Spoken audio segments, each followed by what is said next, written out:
From JBS Studios in Greater New York, this is the JBS News Update with Teisha Bader. I'm Teisha Bader with the JBS News Features Edition for Monday, February the 15th, 2021. A court ruling in a libel case in Poland is being criticized by several Jewish organizations and could have a great impact on independent Holocaust research. On Tuesday last week, a court in Warsaw ruled that Professors Barbara Engelking and Jan Grabowski, two of Poland's most prominent Holocaust researchers, must now make a written apology to a woman who claimed that they slandered her late uncle in their 1,600-page historical work. The court, however, did not order the two to pay any compensation as the suit asked for. The book in question, Night Without End, The Fate of Jews in Selected Counties of Occupied Poland, was co-edited and researched and partly written by the professors. It contains a passage on the woman's uncle, Edward Malinowo, who was a mayor in Poland at the time, saying that he robbed a Jewish woman during the war and contributed to the death of Jews hiding in a forest in Malinowo in 1943. Information gathered based on testimony from a survivor. World Jewish Congress President Ronald Lauder said it is simply unacceptable that historians should be afraid of citing credible testimony of Holocaust survivors. He said he hoped the verdict would be overturned on appeal and that the day will come when decisions regarding the integrity of history will once again be left to historians and not politicians or judges.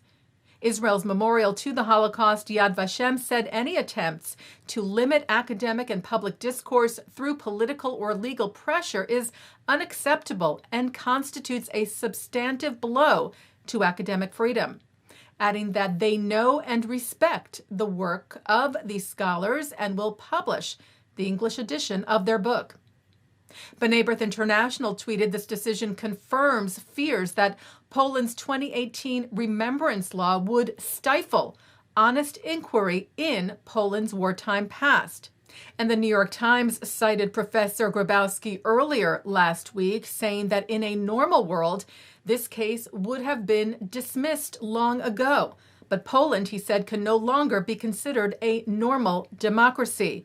Grabowski said the governing Law and Justice Party was starting a reconquest of history by downplaying its complicity during the Holocaust. A professor emeritus at Tel Aviv's Bar-Ilan University is being recognized for his heroism during the Holocaust. Simon Raymond Schwarzluchs rescued Jews and fought the Nazis as a member of the Jewish underground in France. He is among 18 people recognized by B'nai B'rith International this year for human rights efforts during World War II, receiving the organization's Jewish Rescuers Citation. World leaders and organizations marked the first ever International Day of Human Fraternity this month. The United Nations proclaimed February the 4th for this call for coexistence in the world after a meeting between Pope Francis and Grand Imam Ahmed el-Tayeb on February the 4th of 2019 in Abu Dhabi under the patronage of United Arab Emirates Crown Prince Sheikh Mohammed bin Zayed. World Jewish Congress President Ronald Lauder had endorsed the document in 2019, saying it deserves the respect of world Jewry, and said on its inaugural celebration this month that it embodies the hope for the future that lies ahead, where there is more love than hate, more peace than war, more brotherhood and sisterhood than sectarian strife.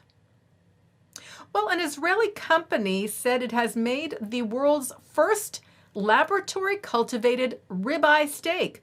Aleph Farms, together with the Technion Institute of Technology in Haifa, said their three-dimensional bioprinted steak looks and tastes like the real thing. Non-genetically engineered cells are taken from a cow for the process, but no harm is done to the animal. Aleph said it will likely be 2 to 3 years before the product could be available commercially.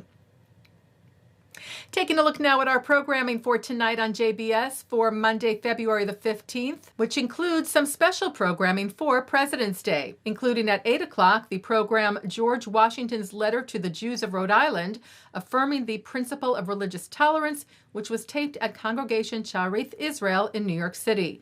At 9, Mark Golub sits down with CUNY professor Jerome Chanis, who talks about JFK and his relationship with Israel. In other programming, at 7, it's The Wisdom of Dr. Ruth. At 7:30, it's a discussion on collaboration in a post-COVID world from the JFNA's General Assembly of 2020.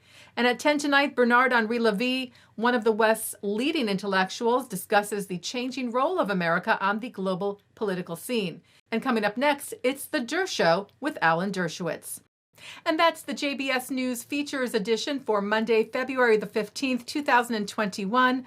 I'm Teisha Bader. I will be back tomorrow with the regular JBS News update. Stay healthy, stay well.